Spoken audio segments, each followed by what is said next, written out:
ministère des Affaires étrangères, mais ça vous a peut-être échappé, a ouvert ses portes pour permettre à ceux qui sont tentés par une carrière de diplomate de venir voir comment ça se passe, quels sont les métiers qu'il y a dans cette vaste entreprise-là et qui s'offre à eux, à des jeunes, et les modes de recrutement surtout, bien sûr. Sophie Pignal vous propose une petite séance de rattrapage.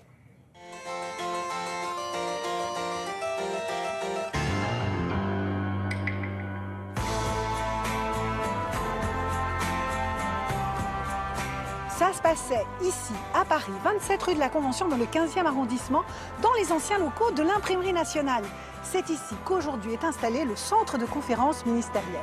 Le ministère des Affaires étrangères, c'est le Quai d'Orsay, mais c'est aussi ici, la rue de la Convention. Donc c'est un bâtiment moderne, ouvert aux Français, ouvert à la société française, où nous accueillons du public, où nous accueillons des diplomates, où nous accueillons des organisations non gouvernementales, des associations, des militants.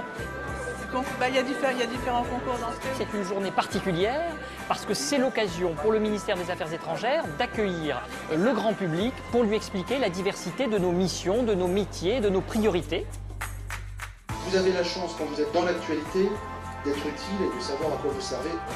Mais si vous voulez travailler dans une... Au premier niveau du bâtiment se trouvaient les agents qui travaillent pour le ministère. L'occasion pour les visiteurs d'échanger avec eux et de découvrir les métiers de la diplomatie.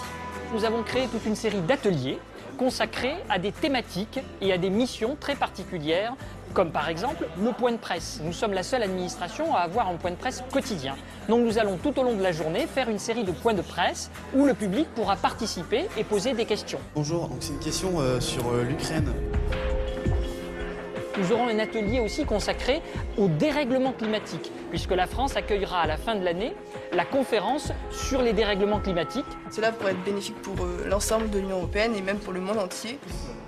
Il y a également un concours de discours d'éloquence, parce que dans le métier de diplomate, on est amené, dans les ambassades, dans les consulats généraux, à prononcer des discours. Arnold Schwarzenegger, veuillez accepter.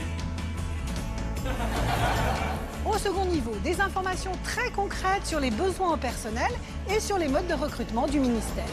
Le ministère des Affaires étrangères et du Développement international recrute chaque année plus de 1000 personnes.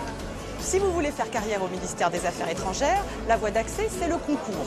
Nous organisons 6 concours par an et cette année, par exemple, nous allons recruter 158 personnes par concours. Et à côté des concours, il y a la possibilité de travailler pour une période plus courte. On recrute notamment des volontaires internationaux en administration, des VIA. Il y en a à peu près 400 à 500 par an qui sont recrutés. À côté de cela, nous recrutons près de 400 experts par an et des vacataires, à peu près 200 par an, pour des besoins ponctuels et saisonniers.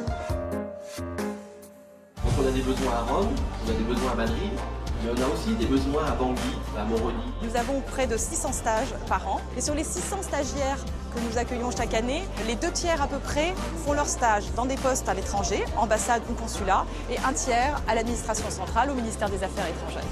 Si vous êtes intéressé par une carrière au sein du ministère des Affaires étrangères et du Développement international, rendez-vous sur ce site internet. Merci beaucoup. On va passer à l'actualité.